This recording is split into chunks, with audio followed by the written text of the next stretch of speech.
Hello friend, আসসালামু আলাইকুম। অনেক দিন পরে নতুন একটি ভিডিও নিয়ে আপনাদের সামনে উপস্থিত হলাম। আজকে আমি একটি কাজে ঢাকা যাচ্ছি, তো মেট্রোতে যাব, তাই ভাবলাম যে একটু ভিডিও বানানো যাক।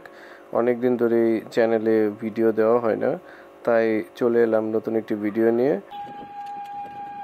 আমি এখন যাচ্ছি উত্তর মেট্রো স্টেশন, সেটাতে, কারণ ওইখানে গেলে আমি একদম খালি যে মেট্রো রেল সেটা পাবো।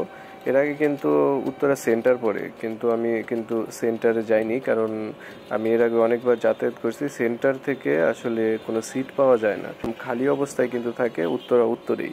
সো 10 টাকা হয়তো রিক্সা ভাড়া একটু বেশি লাগে, কিন্তু 10 টাকাতে বেশি দিয়ে আসলেও এখানে ভালো। সাইডে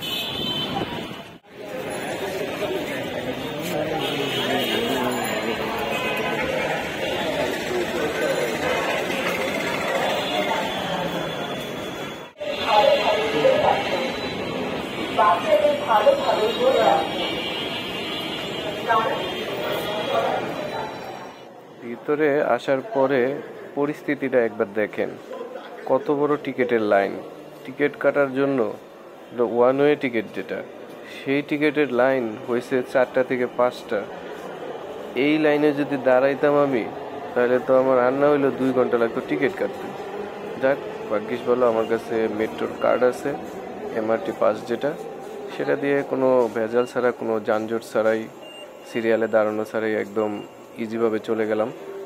আপনারা যারা রেগুলার এই রোডে চলাচল করেন মেট্রোতে, অবশ্যই চেষ্টা করুন এমআরটি পাসটা কিনে রাখার জন্য। খুব দ্রুতভাবে আসলে যেতে পারবেন, তাহলে আপনাদের কষ্ট করে লাইনে দাঁড়াতে হবে না।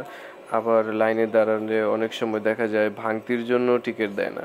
যদি আপনার কাছে ভাঙতি না থাকে, তাহলে তারা টিকিট দিতে চায় না, যে আপনি ওই পরিমাণ ভাঙতি নিয়ে আসুন, তারপরে আমরা আপনাকে টিকিট দেবো। এরকম বিড়ম্বনায় কিন্তু আমাকে পড়তে হয়েছে।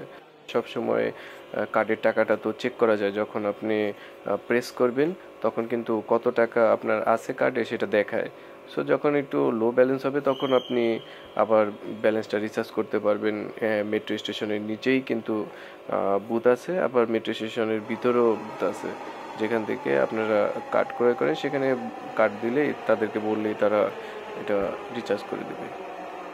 প্রতি 6 মিনিট পর পর আসলে মেট্রো চলে। তো অবশেষে আমাদের মতিঝিলগামী যেই মেট্রো, সেটি চলে এসেছে। আগেভাগে সিরিয়ালে দাঁড়িয়ে আছে। আর যারাই মেট্রোতে উঠবেন, অবশ্যই একটু মেনটেন করবেন সিরিয়াল মেনটেন করে ওঠার চেষ্টা করবেন।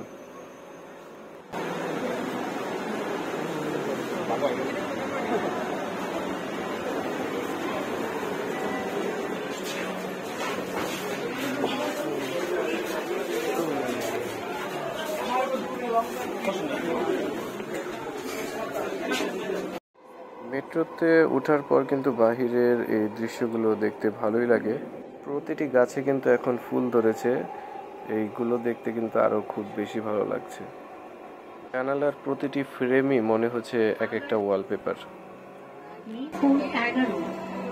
দরজাগুলো বাম দিক থেকে খুলবে, দয়া করে নিরাপদ দূরত্ব বজায়। আমার গন্তব্য যেহেতু গুলিস্তান, তাই আমি সচিবালয় নেমেছি। এখান থেকে পায়ে হাঁটার পথ, 3-4 মিনিট হাঁটলে আমি আমার গন্তব্যে চলে যেতে পারবো। তো আজকে ভিডিওটি এই পর্যন্তই। ভিডিওটি কেমন লাগলো আপনারা অবশ্যই কমেন্টে জানাবেন, এবং কে কে আপনারা মেট্রো রেলে যাতায়াত করেন সব সময়, এবং এক্সপিরিয়েন্সগুলো কীরকম এবং কীরকম সমস্যার সম্মুখীন হন, সেগুলো আমাদের জানাবেন। ধন্যবাদ।